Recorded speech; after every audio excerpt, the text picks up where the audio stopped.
مستدرک کے اندر ایک حدیث موجود ہے، حضرت عائشہ صدیقہ رضی اللہ تعالی عنہا سے کسی نے پوچھا تھا صحابہ کرام علیہم رضوان میں سے کہ اماں جی نبی پاک کے اخلاق کس طرح کے تھے؟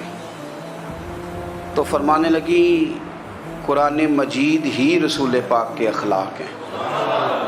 اب حضرت عائشہ صدیقہ رضی اللہ تعالیٰ عنہ اس شخص سے کہنے لگیں چاہے تو سورہ مومنون پڑھ لو۔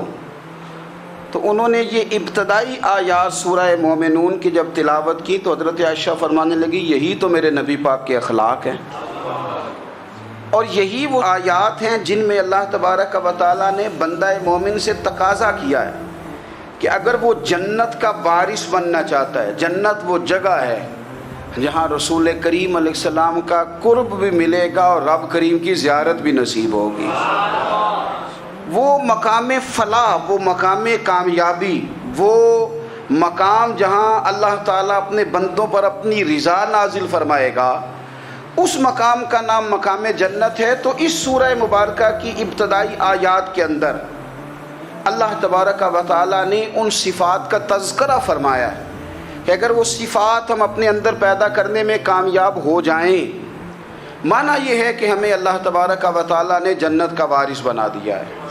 بڑے غور کے ساتھ سورہ مومنون کی ان ابتدائی آیات پر غور کرنا چاہیے۔ رب فرماتا ہے قد افلح المؤمنون، تحقیق مومن کامیاب ہو گئے۔ کون سے مومن؟ الذین هم فی صلاتہم خاشعون، وہ جو اپنی نمازوں میں گڑ گڑانے والے ہیں، خشوع کے ساتھ، عاجزی کے ساتھ، انکساری کے ساتھ، ذوق کے ساتھ نماز پڑھنے والے ہیں۔ والذین هم عن اللغو معرضون، اور وہ جو بیہودہ باتوں سے منہ پھیرنے والے ہیں، لغویات سے اپنا رخ پھیرنے والے، سنجیدہ لوگ۔ پھر ارشاد فرمایا والذین هم للزکاۃ فاعلون، جو زکوٰۃ دینے کا کام کرنے والے ہیں۔ پھر فرمایا والذین هم لفروجہم حافظون، اور وہ لوگ جو اپنی شرمگاہ کی حفاظت کرنے والے، اپنی شرمگاہ کی حفاظت کرنے والے۔ الا علی ازواجہم، مگر یہ کہ اپنی بیویوں پر، او ما ملکت ایمانہم، یا اپنی شرعی باندیوں پر۔ اس زمانے میں جو لونڈی خریدی جاتی تھی اس سے بھی وطی کرنا جائز تھا، اگرچہ اب لونڈیاں موجود نہیں ہیں تو یہ فعل بھی موجود نہیں، سوائے اپنی بیویوں پر یا شرعی باندیوں پر۔ فإنہم غیر ملومین، فرمایا جو یہ کام کرے اس پر کوئی ملامت نہیں ہے، اپنی بیوی کے پاس شرعی طریقے سے جائے یا باندی کے پاس جائے۔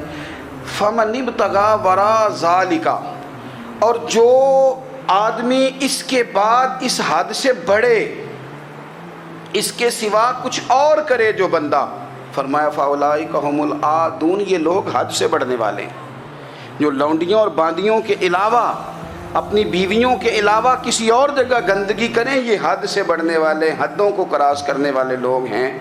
پھر ارشاد فرمایا والذین هم لاماناتہم وعہدہم راعون، اور وہ جو اپنی امانتوں اور اپنے وعدوں کی رعایت کرتے ہیں، امانتیں ادا کرتے ہیں، وعدے پورے کرتے ہیں۔ اور وہ لوگ جو اپنی نمازوں کی حفاظت کرنے والے ہیں، جن میں یہ خوبیاں آ گئیں، میرا رب فرماتا ہے نماز میں خشوع خضوع حاصل ہو گیا، فضولیات سے بچ گئے، زکوٰۃ ادا کرنے والے بن گئے، شرمگاہ کی حفاظت کرنے والے بن گئے، امانتیں عہد پورے کرنے والے بن گئے، اپنی نمازوں کے محافظ ہو گئے۔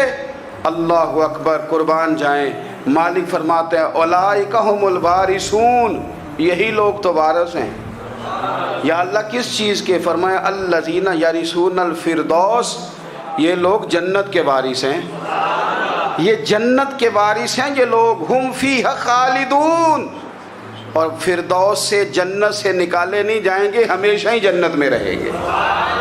یہ آیات اللہ کا مطالبہ بھی ہے، یہ آیات صحابہ، اہل بیت، اولیاء اللہ، ان تمام کی سیرت کا عکس بھی ہے۔